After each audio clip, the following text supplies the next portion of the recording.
Ringside Edition with Deborah Norville. Hi, everybody, and thanks for joining us. If you watch much television, you know a lot of what's on the screen is pretty predictable. But when the unexpected happens, like a technical snafu, then things get interesting. And nothing seems to grab viewers more than when someone starts a fight and they're not in the boxing ring. Here's Steve Gendell. Larry Holmes punched me. He need my hand. A heated press conference with heavyweight fighter Trevor Berbick turns violent when opponent Larry Holmes picks a fight outside the ring. And recently, former Mississippi Governor Kirk Fordyce lost his temper when a reporter showed up for an unscheduled interview. I'll whip your You have no damn business playing these games. Often, what starts out as calm, controlled photo opportunities turn ugly. Get the camera. Like when pop singer Bjork went berserk, arriving for a tour of Thailand.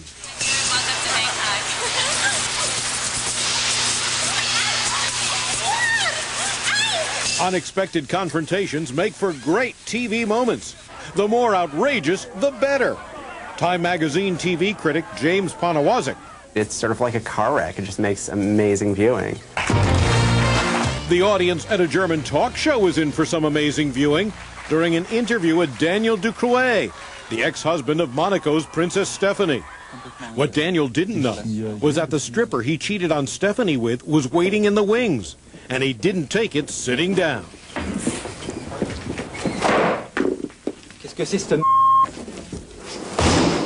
It's always uncomfortable when confrontations happen on usually calm celebrity talk shows. Years ago, on the Mike Douglas Show, comedy legends Milton Berle and Richard Pryor went at it after Pryor laughed while Berle was telling a serious story about having a child out of wedlock. So she first consented to not have a baby and have an abortion.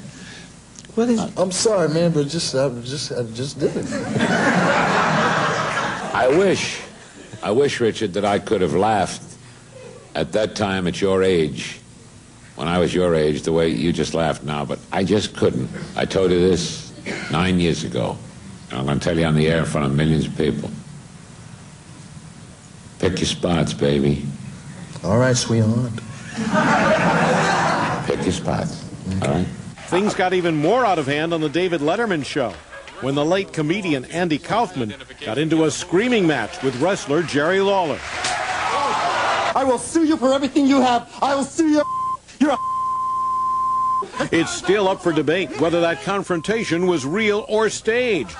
But it was no stunt when quirky Back to the Future star Crispin Glover freaked out on Dave. Do you want to arm wrestle? No. I've been taking. No, I've been taking part. These aren't mine. I can kick. Glover was kicked off the show during the commercial break. He came very close to denting my head. That is not how I want my life ended. Poor Dave had another uppity guest in Madonna, who decided to curse a record 13 times. You are always me on the show. You are always me on the show. But you could really cut the tension with a knife when Tom Selleck appeared on the Rosie O'Donnell Show. Rosie didn't approve of Selleck posing for ads for the National Rifle Association. Have you read the ads? I have read the ads. Good. Did you read the ads? I said them. I read what I say. Okay, well, I do too.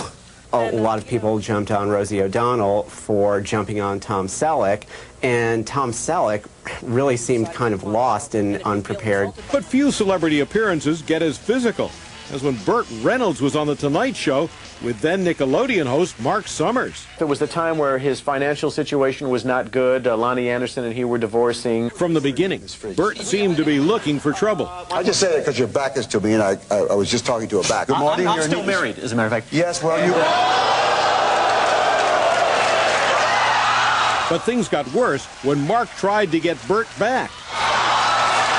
I thought he had knocked my tooth out. I had no idea what was going on. Eventually, Mark did get revenge. There we go. And the audience loved it. They stood up. They absolutely stood up because they were not happy with him that night. They thought he was mistreating me. It all ended with a pie fight.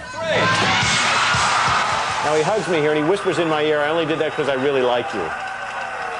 I have no idea what that meant at the time. It was great television, though. And watch out when interviewing a hot-headed athlete, as ESPN's Jim Rome found out after teasing quarterback Jim Everett, calling him female tennis player Chrissy Everett. You probably won't say it again. I bet I do. Okay. Chris? Some say Rome got what he deserved. The guy's really baiting Everett. And many think NBC sports reporter Jim Gray was out of line with his confrontational interview with Pete Rose. During a ceremony honoring Rose at last fall's World Series, Gray hammered him about the gambling allegations against the suspended legend. Yeah, I'm surprised you're bombarding me like this. I mean, I'm doing an interview with you on a great night, a great occasion, a great ovation. Everybody seems to be in a good mood, and you're bringing up something that happened 10 years ago. But no one found New York sportscaster Russ Salzberg at fault with his interview with a rude Mike Tyson. Well, it. It's a fight, so whatever happens, happens. Mike, why do you have to talk like that? Well, I'm talking to you the way I want to talk to you. You have a problem, turn off your station. It becomes insulting both to me and to the viewer. So enough was enough. I think we'll end the discussion right now. Then we could. You got it. Have a nice fight, Mike. Off. Class act, buddy. This is kind of par with his behavior. Don't forget, this is a guy who bit somebody's ear off in a ring. During Inside Edition's decade on the air, we've had our own share of confrontational interviews. Really rude. Don't tell me what I'm saying. You want to ask me what I'm saying, I'll tell you what I'm saying. Don't tell me what I'm saying, all right? It was during our very first season that we had one of our most astonishing moments with talk show host Morton Downey Jr. When we approached Downey to ask about his business dealings, this was the response. Away from you. Hey! Hey, what kind of... Oh, hey! God.